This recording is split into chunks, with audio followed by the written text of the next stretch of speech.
ಭಾರತ್ ಮಾತಾ ಕಿ ಬಲೋ ಕರ್ನಾಟಕ ಮಾತಾ ಕಿ ಹಡಪದ ಸಮಾಜಕ್ಕೆ ಬಾಗಲಕೋಟೆ ಜಿಲ್ಲಾ ಹಡಪದ ಸಮಾಜಕ್ಕೆ ಸಣ್ಣ ವರ್ಗದ ಮಹಿಳೆಯರ ಮೇಲೆ ಮಾಡತಕ್ಕಂತ ದೌರ್ಜನ್ಯವನ್ನ ಖಂಡಿಸಿ ನೀವು ಇವತ್ತು ಪಾದಯಾತ್ರೆ ಮಾಡಿ ಜಿಲ್ಲಾಧಿಕಾರಿಗಳ ಕಾರ್ಯಾಲಯಕ್ಕೆ ಬಂದಿದ್ದೀರಿ ಬಂಧುಗಳೇ.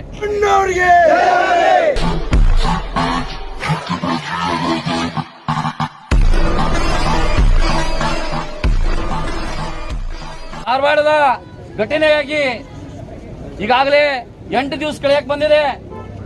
ಸಮಾಜದವರು ಎಲ್ಲಾ ಇಲಾಖೆ ಎಲ್ಲರೂ ಕೂಡ ನಾವು ಹೋಗಿ ಆ ಮಹಿಳೆಗೆ ಸಾಂತ್ವನವನ್ನ ಹೇಳಿ ಆ ಮನೆತನದವರು ಇನ್ನು ಕೆಲವೇ ನಿಮಿಷದಲ್ಲಿ ವೇದಿಕೆಗೆ ಬರ್ತಾರ ಅವರು ಈ ಪ್ರತಿಭಟನೆಯಲ್ಲಿ ಭಾಗವಹಿಸಾಕ. ಆದ್ರ ಆದಂತ ನೋವೇನು, ಅವ್ರ ಮನೆಯವ್ರು ಯಾರು ಗಂಡ್ಮಕ್ಳಿಲ್ಲ ಅಂದ ತಕ್ಷಣ ಅವ್ರ ಮೇಲೆ ಅವ್ರ ಮನೆಯನ್ನು ಇರ್ತಕ್ಕಂಥ ಹೆಣ್ಣುಡ್ರನ್ನ ಚುಡಾಯಿಸಿ ಅವರು ಬಾಲ್ಯ ಅಂದಾಗ ಅವ್ರ ಮೇಲೆ ಬಲಾತ್ಕಾರವಾಗಿ ಈ ರೀತಿ ಸಣ್ಣ ವರ್ಗದ ಮಹಿಳೆಯರ ಮೇಲೆ ಮಾಡತಕ್ಕಂಥ ದೌರ್ಜನ್ಯವನ್ನ ಖಂಡಿಸಿ ನೀವು ಇವತ್ತು ಪಾದಯಾತ್ರೆ ಮಾಡಿ ಜಿಲ್ಲಾಧಿಕಾರಿಗಳ ಕಾರ್ಯಾಲಯಕ್ಕೆ ಬಂದಿದ್ದೀರಿ ಬಂಧುಗಳೇ.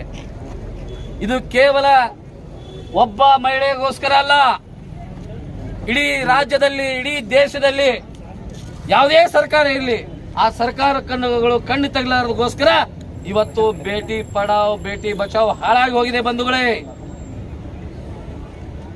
ಮಹಿಳಾ ಸಂರಕ್ಷಣೆ ಇಡೀ ದೇಶದಲ್ಲಿ ಇಲ್ಲದ ರೀತಿ ಒಳಗೆ ಇವತ್ತು ಎಲ್ಲ ರಾಜ್ಯದೊಳಗೆ ಅತ್ಯಾಚಾರ ಅನಾಚಾರ ಪ್ರಾರಂಭವಾಗಿದೆ. ಕೇವಲ ನಮ್ಮ ಸಮಾಜದ ಮಹಿಳೆಯರ ಮೇಲೆ ಅಲ್ಲ, ಕಲ್ಕತ್ತಾದಿಂದ ಹಿಡ್ಕೊಂಡು ಕನ್ಯಾಕುಮಾರಿವರೆಗೆ, ಬಿಹಾರ್ ಕಾಶ್ಮೀರದಿಂದ ಹಿಡ್ಕೊಂಡು ಕನ್ಯಾಕುಮಾರಿವರೆಗೆ, ಉತ್ತರಾಖಂಡದಿಂದ ಹಿಡ್ಕೊಂಡು ಕನ್ಯಾಕುಮಾರಿವರೆಗೆ, ಉತ್ತರಾಂಚಲದಲ್ಲಿ ಕೂಡ ಬತ್ತಲೆಯಾಗಿ ಮೆರವಣಿಗೆ ಮಾಡುವಂತ ದುರ್ಘಟನೆಗಳು ಇವತ್ತು ಮಹಿಳೆಯರ ಮೇಲೆ ಪ್ರಾರಂಭವಾಗಿದೆ ಬಂಧುಗಳೇ. ಅದಕ್ಕೋಸ್ಕರ ಈ ಪಾದಯಾತ್ರೆ ಮೂಲಕ ಜಿಲ್ಲಾಧಿಕಾರಿಗಳಿಗೆ ನೀವು ಮನವಿಯನ್ನ ನೀಡಲು ಬಂದಿರಿ.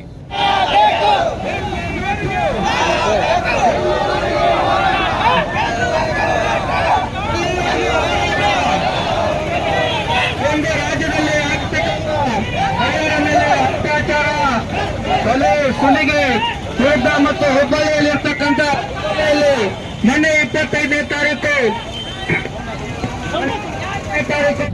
ಧಾರವಾಡದ ಹುಬ್ಬಳ್ಳಿಯ ತಾಲೂಕಿನ ಲೋಹಿಯಾನಗರ ಎಂಬ ನಗರದಲ್ಲಿ ಶ್ರೀಮತಿ ನೀಲವ್ವ ಹಂಪಣ್ಣವ್ರ ಎಂಬ ಮಹಿಳೆಯ ಮೇಲೆ ಮೊನ್ನೆ 25ನೇ ತಾರೀಕು ಹಲ್ಲೆ ಆಯಿತು. ಹಲ್ಲೆ ಆದ ಸಂಬಂಧ ನಮ್ಮ ಬಾಗಲಕೋಟೆ ಜಿಲ್ಲೆಯವರು ನಾವು ಪ್ರಪ್ರಥಮ ಇವತ್ತು ಹೋರಾಟ ಯಾಕೆ ಮಾಡಬೇಕಾಗಿದೆ ಅಂತಂದ್ರೆ, ಇದೇ ಸುಮಾರು 6 ವರ್ಷಗಳ ಹಿಂದೆ ಬೀದರ್ ಜಿಲ್ಲೆಯ ಬಾಲ್ಕಿ ತಾಲೂಕಿನ ಕೋಸಂ ಎಂಬ ಗ್ರಾಮದಲ್ಲಿ ನಮ್ಮ ಪೂಜಾ ಹಡಪದ ಎಂಬ ಯುವತಿಯ ಮೇಲೆ ಅತ್ಯಾಚಾರ ಆಯಿತು. ಇಲ್ಲ, ನಿಮ್ಮ ಅಣ್ಣನಿಗೆ ಹೃದಯಾಘಾತ ಆಗಿದೆ, ನೀನು ಬರಬೇಕು ಅನ್ನುವಂಥ ಉದ್ದೇಶವನ್ನು ಇಟ್ಟುಕೊಂಡು ದುಷ್ಕರ್ಮಿ ಶಾಬೌದ್ದೀನ್ ಅನ್ನುವಂಥ ವ್ಯಕ್ತಿ ಕರ್ಕೊಂಡು ಹೋಗಿ ಪಕ್ಕದ ಅಲ್ಲಿ ನಿರ್ಜನ ಪ್ರದೇಶ ಅರಣ್ಯ ಪ್ರದೇಶದಲ್ಲಿ ಅವಳ ಮೇಲೆ ಅತ್ಯಾಚಾರ ಎಸಗಿ ಅವಳ ಕತ್ತನ್ನ ಬಹಳ ಬರ್ಬರವಾಗಿ ಬೈದು ಹತ್ಯೆಯನ್ನ ಮಾಡ್ತಾನೆ. ಆ ಹತ್ಯೆಯನ್ನ ಮಾಡಿದಂತ ಸಂದರ್ಭದಲ್ಲಿ ರಾಜ್ಯಾದ್ಯಂತ, ಅದು ಬಾಗಲಕೋಟೆ ಆಗಿರ್ಬೋದು, ಧಾರವಾಡ ಆಗಿರ್ಬೋದು, ಎಲ್ಲ ಜಿಲ್ಲೆಗಳಲ್ಲಿ ನಮ್ಮ ಏನು ಹೆಣ್ಣು ಮಗಳ ಮೇಲೆ ಅತ್ಯಾಚಾರವನ್ನು ಎಸಗಿದ ಕೊಲೆ ಮಾಡಿದಂಥ ದುಷ್ಕರ್ಮಿ ಬಗ್ಗೆ ಒಂದು ವ್ಯಾಪಕವಾದಂಥ ಪ್ರತಿಭಟನೆ ಆದಾಗ ಅದು ಬಹು ಚರ್ಚೆ ಆಯಿತು. ಬೀದರ್ನಲ್ಲಂತೂ ತುಂಬ ದೊಡ್ಡ ಗಲಾಟೆನೂ ಕೂಡ ಆಯಿತು. ಆ ಗಲಾಟೆಯ ಪ್ರತಿಫಲವಾಗಿ ಇವತ್ತು ಸಮಾಜದ ಹೆಣ್ಣು ಮಗಳಿಗೆ ಏನೋ ಒಂದು ನ್ಯಾಯ ಸಿಕ್ಕಿದೆ. ಆ ವ್ಯಕ್ತಿಗೆ ಇವತ್ತು ಜೀವಾವಧಿ ಸಿಕ್ಕಿದೆ. ಅದು ಯಾಕೆ ಜೀವಾವಧಿ ಸಿಕ್ಕಿದೆ ಅಂದರೆ ತಮ್ಮೆಲ್ಲರ ಪ್ರತಿಭಟನೆ ಪ್ರತಿಫಲವಾಗಿ ಅದು ಸಿಕ್ಕಿದೆ ಅಂತ ಈ ಸಂದರ್ಭದಲ್ಲಿ ನಾನು ಹೇಳೋದಕ್ಕೆ ಇಷ್ಟಪಡ್ತೇನೆ. ಅದೇ ಹೇಳಿದ್ರು ಅಣ್ಣವರು, ಬಿಜೂರು ತಾಲೂಕಿನಲ್ಲಿ ಒಂದು ಹೆಣ್ಣು ಮಗಳನ್ನ ಕತ್ತನೆ ಸಿಕ್ಕಿ ಬಾವಿಯಲ್ಲಿ ಹೋಗಿದ್ರು. ಅದೇ ರೀತಿಯಾಗಿ ಮೊನ್ನೆ ಎಲ್ಲಿ ಬೆಂಗಳೂರಲ್ಲಿ ಒಬ್ಬ ಹೆಣ್ಣು ಮಗಳನ್ನ 59 ಪೀಸ್ ಮಾಡಿದ್ರು. ಎಲ್ಲಿ ನವದೆಹಲಿಯಲ್ಲಿ ಆಯಿತು. ಕಲ್ಕತ್ತಾದಲ್ಲಿ ಒಬ್ಬ ಡ್ಯೂಟಿ ಮಾಡ್ತಕ್ಕಂಥ ಹೆಣ್ಣು ಮಗಳ ಮೇಲೆ ಅತ್ಯಾಚಾರ ಎಸರಿಕೆ ಅವಳನ್ನು ಕೊಲೆ ಮಾಡಲಾಯಿತು. ಹೀಗೆ ನಿರಂತರವಾಗಿ ಹೆಣ್ಣು ಮಕ್ಕಳ ಮೇಲೆ ಅತ್ಯಾಚಾರ ಆಗ್ತಾ ಇದೆ, ಕೊಲೆಗಳಾಗ್ತಾ ಇದೆ. ಆದರೆ ಯಾಕೋ ಏನೋ ನಮ್ಮ ರಾಷ್ಟ್ರೀಯ ಮಹಿಳಾ ಆಯೋಗ ಮತ್ತು ಜಿಲ್ಲಾ ಮಹಿಳಾ ಆಯೋಗ ಮತ್ತು ರಾಜ್ಯ ಮಹಿಳಾ ಆಯೋಗಗಳು ಏನು ಮಾಡಬೇಕು ಅಂತಂದರೆ ಅವೇರ್ನೆಸ್ ಪ್ರೋಗ್ರಾಮ್ಗಳನ್ನು ಮಾಡಬೇಕು. ಯಾವ ಥರ ನಾವು ರಕ್ಷಣೆಗಳನ್ನು ಮಾಡ್ಕೋಬೇಕು ಮತ್ತು ಯಾವ ಯುವಕರಿಗೆ ಯಾಕೆ ಈ ಥರ ಮಾಡ್ತಾರೆ, ಡ್ರಗ್ಸ್ ಮಾಫಿಯಾ ಏನಿದೆ, ಈ ಎಲ್ಲ ಮಾಫಿಯಾಗಳು ಯಾಕೆ ಆಗ್ತಾ, ಈ ಅತ್ಯಾಚಾರಗಳು ಯಾಕೆ ಆಗ್ತಾ ಇದೆ ಅನ್ನೋದೊಂದು ಕಾರ್ಯಕ್ರಮಗಳನ್ನು ಜನಜಾಗೃತಿ ಮೂಡಿಸಬೇಕಾಗಿದೆ. ಅಂಥ ಸಂದರ್ಭದಲ್ಲಿ ಅವು ಮಾಡದೇ ಇದ್ದ ಸಂದರ್ಭದಲ್ಲಿ ಇಂಥ ಅತ್ಯಾಚಾರ ಅನಾಚಾರ ಖಂಡನೀಯ ಆಗ್ತವೆ. ಆದರೆ ನಮ್ಮ ಬಾಗಲಕೋಟೆಯ ಇವತ್ತಿನ ಈ ಒಂದು ಬೃಹತ್ ಪ್ರತಿಭಟನಾ ಜನಜಾಗೃತಿ ರ್ಯಾಲಿ ಏನಿದೆ ಇದು ಬಹಳ ಶ್ಲಾಘನೀಯ ಮತ್ತು ಪ್ರಶಂಸನೀಯ. ಯಾಕೆಂದ್ರೆ ರಾಜ್ಯಾದ್ಯಂತ ಕೇವಲ ತಮ್ಮ ಸಮಾಜಕ್ಕಾಗಿ ನಾವು ಇವತ್ತು ನಮ್ಮ ಸಮಾಜದ ಹೆಣ್ಣು ಮಕ್ಕಳ ಬಗ್ಗೆ ಮಾಡ್ತಾ ಇಲ್ಲ. ಇದು ರಾಜ್ಯದ ಮತ್ತು ರಾಷ್ಟ್ರ ಮಟ್ಟದಲ್ಲಿಯೇ ವಿಶ್ವದಲ್ಲಿಯೇ ಹೆಣ್ಣು ಮಕ್ಕಳ ರಕ್ಷಣೆ ಆಗಬೇಕು ಎಂಬ ಉದ್ದೇಶದಿಂದ ಈ ಒಂದು ನಾವು ಕಾರ್ಯಕ್ರಮವನ್ನು ಮಾಡಿದ್ದೇವೆ. ಅದಕ್ಕಾಗಿ ಬಾಗಲಕೋಟೆಯ ಒಂದು ಸಮಾಜಕ್ಕೆ ನಾವು ಧನ್ಯವಾದಗಳನ್ನು ಸಲ್ಲಿಸಬೇಕು ಮತ್ತು ಅಭಿನಂದನೆ ಸಲ್ಲಿಸಬೇಕು. ಇವತ್ತು ನಾವು ಏನು ಹುಬ್ಬಳ್ಳಿಯ ಒಂದು ಹೆಣ್ಣು ಮಗಳ ಮೇಲೆ ಹಲ್ಲೆ ಆಯಿತು. ಆ ಯುವಕ ಗಾರ್ಮೆಂಟ್ನಲ್ಲಿ 12,000 ರೂಪಾಯಿಗೆ ಸಂಬಳಕ್ಕೆ ಹೋಗ್ತಕ್ಕಂಥ ಆ ಹೆಣ್ಣು ಮಗಳು ವಿಧವೆ. ಅವಳಿಗೆ 5 ಜನ ಹೆಣ್ಮಕ್ಳು. 5 ಜನ ಹೆಣ್ಮಕ್ಳಲ್ಲಿ 2 ವಿವಾಹ ಆಗಿದೆ. ಒಬ್ಬ ಹೆಣ್ಮಗಳು, ಎರಡನೇ ಹೆಣ್ಣುಮಗಳು ಅವಳು ಕೆಲಸಕ್ಕೆ ಹೋಗ್ಕೊಂಡು ತನ್ನ ಕೆಲಸವನ್ನು ಮಾಡ್ತಾ ಇರ್ತಕ್ಕಂಥ ಸಂದರ್ಭ ಏನು ಮಹೇಶ್ ಮೇಟಿ ಅನ್ನೋ ಒಬ್ಬ ದುಷ್ಕರ್ಮಿ 4 ವರ್ಷಗಳ ಹಿಂದೆ ಅವಳಿಗೆ ಇಲ್ಲ ನೀನು ನನ್ನ ಪ್ರೀತಿಸಬೇಕು, ನನ್ನ ನೀನು ಮದುವೆ ಆಗಬೇಕು ಅನ್ನೋಂಥ ಗಂಟು ಬಿದ್ದಾಗ ಅಲ್ಲಿ ಹಿರಿಯರೆಲ್ಲ ಕೂಡಿ ಅವನಿಗೆ ಬುದ್ಧಿವಾದ ಹೇಳಿ ಸುಮಾರು 4 ವರ್ಷಗಳ ಹಿಂದೆ ಕಳಿಸಿದ್ರು. ಯಾವಾಗ ಹೆಣ್ಣು ಮಗಳು ಒಬ್ಬಳೇ ಇರ್ತಾಳೆ, ಇವಳಿಗೆ ಹೆಣ್ಣು ಮಕ್ಕಳು ಅಷ್ಟೇ ಇದ್ದಾರೆ, ಇವ್ರ ಮನೆಯಲ್ಲಿ ಯಾರು ಕೇಳೋರಿಲ್ಲ ಹೇಳೋರಿಲ್ಲ, ಅದಕ್ಕಾಗಿ ಹೆಣ್ಣು ಮಕ್ಕಳ ಮೇಲೆ ನಾವು ಏನಾದರೂ ಮಾಡಿ ಇವಳನ್ನು ತೆಗೆದುಕೊಂಡು ನಾವು ಹೋಗ್ಬೋದು ಅನ್ನುವಂಥ ಉದ್ದೇಶ ಇಟ್ಕೊಂಡು 25ನೇ ತಾರೀಕು ಮಧ್ಯಾಹ್ನ 4 ಗಂಟೆ ಸುಮಾರು ಬರ್ತಾನೆ. ಬಂದು ಮನೆಯಲ್ಲಿ ಗಲಾಟೆನ ಮಾಡ್ತಿರ್ತಾನೆ, ನನಗೆ ಪ್ರೀತಿ ಮಾಡಬೇಕು, ನನಗೆ ಮದುವೆ ಮಾಡಿಕೊಡ್ಬೇಕು. ಯಾಕಂದರೆ ಎಲ್ಲ ಫ್ರೆಂಡ್ಸ್ಗಳಲ್ಲಿ ಹೇಳಿ ಬಂದಿರ್ತಾನಂತೆ, ಚಾಲೆಂಜ್ ಹಾಕಿ ಬಂದಿರ್ತಾನಂತೆ, ಇಲ್ಲ ನನಗೆ 20,000 ರೂಪಾಯಿ ಕೊಡಿ, ಇಲ್ಲ ಅವಳು ಸಾಯಬೇಕು, ಇಲ್ಲ ಯಾಕೆಂದರೆ ನಾನು ಅವಳನ್ನು ಮದುವೆ ಆಗಬೇಕು ಅನ್ನೋ ಉದ್ದೇಶ ಇತ್ತು. ಹೀಗೆ ಆದಾಗ ಅವಳು ಹೇಳ್ತಾಳೆ, ಇಲ್ಲ ಆಗೋದಲ್ಲ, ಅದೆಲ್ಲ ನೀವೆಲ್ಲ ಈ ಥರ ಮಾಡೋಕ್ಕೆ ಹೋಗ್ಬೇಡಿ, ನೀವು ಮನೆಗೆ ಹೋಗ್ಬಿಡಪ್ಪ ನೀನು ಅಂತ ಹೇಳಿ ಆ ತಾಯಿ ನೀಲವ್ವ ಹಂಪಣ್ಣವ್ರು ಹೇಳ್ತಾರೆ. ಅನ್ನುವಂಥ ಹೊತ್ತಿನಲ್ಲಿ ಹಳೆಯನು ಕೂಡ ಅಲ್ಲೇ ಮನೆಯಲ್ಲಿ ಇರ್ತಾನೆ. ಇಬ್ಬರು ಜೋರಾದ ಗಲಾಟೆ ಆಗ್ತದೆ. ಮಗುನ ಕೊಟ್ಟು ಬರಬೇಕು ಅಂತ ಹೇಳಿ ಹಳೆ ಒಳಗೆ ಹೋದಾಗ ಈ ಹೆಣ್ಣು ಮಗಳ ಮೇಲೆ ಚಾಕುನ ಇರಿದು ಬಿಡ್ತಾನೆ. ಚಾಕುನ ಇರಿದು ಓಡಿ ಹೋಗುವಂಥ ಸಂದರ್ಭದಲ್ಲಿ ಪೊಲೀಸ್ ಇಲಾಖೆಗೆ ಒಂದು ಅಭಿನಂದನೆ ನಾವು ಸಲ್ಲಿಸಬೇಕು. ಯಾಕಂದರೆ ನಾವು ವಿನಾಕಾರಣ ಎಲ್ಲ ಇಲಾಖೆ ದಕ್ಷ ಅಧಿಕಾರಿಗಳನ್ನು ಕೂಡ ಶ್ಲಾಘನೆಯನ್ನು ಮಾಡಬೇಕಾಗುತ್ತೆ. ಕೆಲವು ಕಡೆ ವಿಫಲವಾದಾಗ, ಕೆಲವು ಕಡೆ ಸಫಲವಾದಾಗ ಅವರನ್ನು ಕೂಡ ಅಭಿನಂದನೆ ಮಾಡಬೇಕಾಗಿತ್ತು. ಯಾಕಂದರೆ ಪೊಲೀಸ್ ಇಲಾಖೆಯಲ್ಲಿ ಇರ್ತಕ್ಕಂಥ ಅಧಿಕಾರಿಗಳು ನಮ್ಮವರೇ.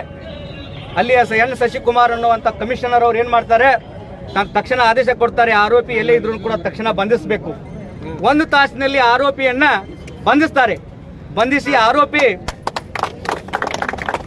ಆರೋಪಿ ಇನ್ನೂ ನನ್ನ ಜೊತೆ 4 ಜನ ಇದ್ದಾರೆ, ಆ 4 ಜನನು ನಿಮಗೆ ತೋರಿಸ್ತೀನಿ ಅನ್ನುವಂಥ ವಿಚಾರ ಇಟ್ಕೊಂಡು ಗಾಡಿಯಲ್ಲಿ ಬಂದು ಪೊಲೀಸರಿಗೆ ಯಾಮಾರಿಸಿ ಓಡಿ ಹೋಗೋದಕ್ಕೆ ಹಲ್ಲೆ ಮಾಡಿ ಓಡಿ ಹೋಗೋದಕ್ಕೆ ಪ್ರಯತ್ನ ಮಾಡ್ತಾರೆ. ಓಡಿ ಹೋಗುವಂಥ ಪ್ರಯತ್ನದಲ್ಲಿ ಪೊಲೀಸರು ಓಡಿ ಹೋಗುವಂಥ ಸಂದರ್ಭದಲ್ಲಿ ಏನು ಮಾಡ್ತಾರೆ, ಪೊಲೀಸ್ನವ್ರಿಗೆ ಹಲ್ಲೆಯನ್ನು ಮಾಡಿ ಓಡಿ ಹೋಗುವಂಥ ಸಂದರ್ಭದಲ್ಲಿ ಆತನ ಕಾಲಿಗೆ ಗುಂಡೇಟನ್ನು ನೀಡಿ ಅವನು ಒಂದೇ ಒಂದು ತಾಸಿನಲ್ಲಿ ಪೊಲೀಸ್ ಇಲಾಖೆ ಅವ್ರನ್ನ ಬಂಧನ ಮಾಡ್ತತಿ. ಆ ಬಂಧನ ಮಾಡಿದಂಥ ಪೊಲೀಸ್ ಅಧಿಕಾರಿಗಳಿಗೂ ನಾವು ಅಭಿನಂದನೆ ಸಲ್ಲಿಸೋಣ. ಬಂಧುಗಳೇ, ಇದಷ್ಟೇ ಅಲ್ಲ, ಸುಮಾರು ಇವತ್ತಿಗೆ 25, ಇವತ್ತು ತಾರೀಕು 1, 6 ದಿನ ಆಯ್ತು. 6 ದಿನ ಆಯ್ತು. ಇಲ್ಲಿ ಏನಾಯ್ತು, ನೇಹ ಹಿರೇಮಠ ಎಂಬ ಒಬ್ಬ ಯುವತಿಯ ಕೊಲೆ, ಅಂಜಲಿ ಅಂಬಿಗರ್ ಎನ್ನುವ ಯುವತಿಯ ಕೊಲೆ. ಈ ಕೊಲೆಗಳಾದಾಗ ಸಾಕಷ್ಟು ಸಮಾಜಗಳು, ಸಾಕಷ್ಟು ರಾಜಕಾರಣಿಗಳು ಈ ಒಂದು ಸಾವಿಗೆ ನಾವು ನ್ಯಾಯವನ್ನು ಕೊಡಿಸೋಣ ಅಂತ ಹೇಳಿ ಸಾಕಷ್ಟು ಪ್ರಚಾರವನ್ನು ಗಿಟ್ಟಿಸಿಕೊಂಡ್ರು. ಆದರೆ ಒಬ್ಬ ಮಹಿಳೆ ಪ್ರಚಾರನ ಗಿಟ್ಟಿಸ್ಕೊಂಡು ಸಾವೇ ಆಗಬೇಕಾ? ಈ ರಾಜಕಾರಣಿಗಳಿಗೆ ಸಾವಾದರೆ ಮಾತ್ರ ಪ್ರಚಾರ ಗಿಟ್ಟಿಸ್ಕೊಳ್ಳೋದು, ಅವ್ರ ಮನೆಗೆ ಹೋಗ್ಬೇಕಾ ಅನ್ನುವಂಥ ವಿಚಾರ ಬರ್ತದೆ. ತಕ್ಷಣ ನಾವು ಧಾರವಾಡ ಜಿಲ್ಲೆಯ ಎಲ್ಲ ಸಂಘಟನೆಗೆ ನಮ್ಮ ಸಂಘದ ಹಿರಿಯರು ಕೂಡಿಕೊಂಡು ಆ ಮಹಿಳೆಯರಿಗೆ ಸಾಥವನ್ನು ಹೇಳ್ತೇವೆ. ಸಣ್ಣ ಸಮುದಾಯದ ಮೇಲೆ ಎಷ್ಟೊಂದು ಅನ್ಯಾಯ, ಅತ್ಯಾಚಾರ, ದೌರ್ಜನ್ಯಗಳು ನಡೀತಾ ಇದ್ದಾವೆ. ಆದ್ರೂ ಕೂಡ ನಾವು ಪ್ರತಿಭಟನೆ ಮುಂದೆ ಬರಕ್ ಇನ್ನೊಂದು ನೋಡ್ತಾ ಇದ್ದೀವಿ. ಜಿಲ್ಲಾದ್ಯಂತ ಕರೆ ಕೊಟ್ಟಿವಿ, ಬೇರೆ ಬೇರೆ ಜಿಲ್ಲೆಯಿಂದ ಬಂದಿರಿ. ಇವತ್ತು ಧಾರವಾಡ ಆಗಿತ್ತು, ಮೊನ್ನೆ ಬೀದರ್ ಆಗಿತ್ತು, ಆಚೆ ಕಡೆ ಬಾಗಲಕೋಟೆ, ಮುದ್ದೇಬೇಳೆ ಎಲ್ಲ ಕಡೆ ಆಗ್ತಾ ಇದೆ. ನಾವಿನ್ನೂ ಎಚ್ಚರವಾಗ್ತಾ ಇಲ್ಲ. ಎಚ್ಚರ ಇನ್ನೂ ಯಾವಾಗ ಆಗ್ತೀರಿ? ಇವತ್ತು ಅಲ್ಲೇ ಆಗೈತಿ, ನಾಳೆ ಇಲ್ಲೇ ಆಗತ್ತೆ, ನಾಳೆ ನಿಮ್ಮ ಮನೆಗೆ ಹಾಕತಿ. ಎಂದು ಬರೋರು ನೀವು? ಕೂಸತ್ರ ಮಾತ್ರ ತಾಯಿ ಹಾಲು ಕೊಡ್ತಾಳ. ನೀವು ಅನ್ಯಾಯ ಆಗಿದ್ರೆ ಮಾತ್ರ ನಿಮ್ಮ ನ್ಯಾಯ ಸಿಗುತ್ತಾ? ಹೋರಾಟಕ್ಕೆ ಬಂದ್ರೆ ಮಾತ್ರ ಸಿಗುತ್ತಾ? ಇಲ್ಲಾಂದ್ರೆ ನ್ಯಾಯ ಸಿಗೋದಿಲ್ಲ. ಹಾಗಾಗಿ ನಾವೆಲ್ಲರೂ ದೊಡ್ಡ ಮಟ್ಟದಲ್ಲಿ ಹೋರಾಟ ಮಾಡಬೇಕಾಗಿದೆ. ಇನ್ನು ಇದು ಮುಗಿದಿಲ್ಲ. ಯಾಕೆ ಎಲ್ಲ ಕಡೆ ಆದ್ರೂ ಪ್ರತಿಭಟನೆ ಮಾಡಕ್ತಾ ಇರಲ್ಲ? ನೀವು ಬಾಗಲಕೋಟೆ ಜಿಲ್ಲೆ ಕರೆ ಕೊಟ್ಟಾಗ ಅಷ್ಟೇ ಓಡಿ ಬರ್ತೀರಿ. ನಿಮ್ ಜಿಲ್ಲೆ ಒಳಗೂ ಮಾಡ್ಬೇಕಿದನ್ನೆಲ್ಲ ದೊಡ್ಡ ಮಟ್ಟದಲ್ಲಿ ಹೋರಾಟ ಮಾಡಬೇಕಾಗಿದೆ. ನಮ್ಮ ಅಕ್ಕಂಗಿರಿಗೆ, ತಾಯಿ ತಂದಿರಿಗೆ ಎಲ್ಲರೂ ಕೂಡ ರಕ್ಷಣೆ ಸಿಗಬೇಕಾಗಿದೆ. ಸಣ್ಣ ಸಮುದಾಯಗಳನ್ನ ತುಳಿತಾ ಇದ್ದಾರೆ, ಮೇಲ್ಜಾತಿಯವರು ನಮ್ಮನ್ನು ತುಳಿತಾ ಇದ್ದಾರೆ. ತುಳಿದ್ರು ಕೂಡ ಇನ್ನು ನೀವು ಮೇಲೆ ಹೇಳಕ್ ಆಗ್ತಾ ಇಲ್ಲ. ಯಾವಾಗ ಹೇಳ್ತೀರಿ? ಇನ್ನು ಸಾಕಷ್ಟು ಮೀಡಿಯಾ ಬಂದಿದೆ, ನೋಡ್ತಾ ಇದ್ರಿ. ಫೇಸ್ಬುಕ್, ವಾಟ್ಸಪ್, ಟ್ವಿಟರ್ ಎಲ್ಲ ನೋಡ್ತಾ ಇದ್ರಿ. ಕರೆ ಕೊಟ್ಟಾಗ ನೀವೆಲ್ಲ ಬರ್ಬೇಕು, ಹೋರಾಟ ಮಾಡ್ಬೇಕು, ಪ್ರತಿಭಟಿಸಬೇಕು. ನಮ್ಮವರನ್ನೇ ತುಳಿದು, ನಮ್ಮವರನ್ನೇ ಮರ್ಡರ್ ಮಾಡಿ, ನಮ್ಮವರಿಗೆ ಇದು ಮಾಡಿ, ನಮ್ಮವರ ಆಸ್ತಿಯನ್ನು ಕಬಳಿಸಿಕೊಳ್ಳೋ ಮಟ್ಟಕ್ಕೆ ಹೋಗ್ತಾ ಇದ್ದಾರೆ. ಹಾಗಾಗಿ ಇಲಾಖೆಯವರಿಗೆ ನಾವು ಗಮನಕ್ಕೆ ತರಬೇಕು. ಇಲಾಖೆಯವರು ಬರೀ ನಾವು 10 ಜನ 20 ಜನ ಕೂಡಿ ಕೇಳಿದ್ರೆ ಯಾರು ಕೇಳೋದಿಲ್ಲ. ಬರಬೇಕು, ದಂಡಾಗಿ ಬರಬೇಕು. ನಮ್ಮ ಹಿರಿಯರು ಹೇಳ್ತಾರೆ, ಇವತ್ತು ನಮ್ಮ ಮಹಿಳೆಯರನ್ನು ಒಂದು ಮುಖ್ಯ ಅಲ್ಲ, ಎಲ್ಲಾ ಮಹಿಳೆಯರಿಗೆ ಗೌರವ ಕೊಡ್ತಕ್ಕಂಥ ವಿಚಾರ ಇರುವುದರಿಂದ ಇವತ್ತು ಮಹಿಳೆಯರು ಯಾಕೆ ನಮ್ಮ ಸುರಕ್ಷಿತವಾಗಿ ಸರ್ಕಾರ ಇರ್ಬೋದು, ಇವತ್ತು ಸಾರ್ವಜನಿಕರು ಇರ್ಬೋದು, ಆ ಭಾವನೆಗಳು ಏನಿದೆ ಅಂದಾಗ ಕಾಮ ದೃಷ್ಟಿಯಲ್ಲಿ ನಾವು ನೋಡಬಾರದು ಮಹಿಳೆಯರನ್ನ. ಯಾಕೆಂದ್ರೆ ಅವತ್ತಿನ ಕಾಲದಲ್ಲಿ ಬಸವಣ್ಣನವರ ಒಂದು ಕ್ರಾಂತಿಯೇನಾಯಿತು, ಅಸ್ಪೃಶ್ಯತೆ ಮತ್ತು ಮಹಿಳೆಯರ ಒಂದು ಗೌರವಯುಕ್ತವಾಗಿ ನಡ್ಕೊಂಡಂಥದ್ದು. ಅವತ್ತಿಗೆ ಅಕ್ಕ ಮಹಾದೇವಿಗೆ ಏನು ಗೌರವವನ್ನು ಕೊಟ್ಟಿತ್ತು ಅವತ್ತಿನ ಶರಣರು, ಅದೇ ರೀತಿಯಾಗಿ ನಾವು ಎಲ್ಲಾ ಸಾರ್ವಜನಿಕರು ಒಂದು ಮಹಿಳೆಯರ ಒಂದು ತಾಯಿ ಮತ್ತು ಒಂದು ಅಕ್ಕ ತಂಗಿಯನ್ನ ಭಾವನೆಯಿಂದ ದೃಷ್ಟಿಯನ್ನು ನಾವು ನೋಡಬೇಕಾಗಿದೆ.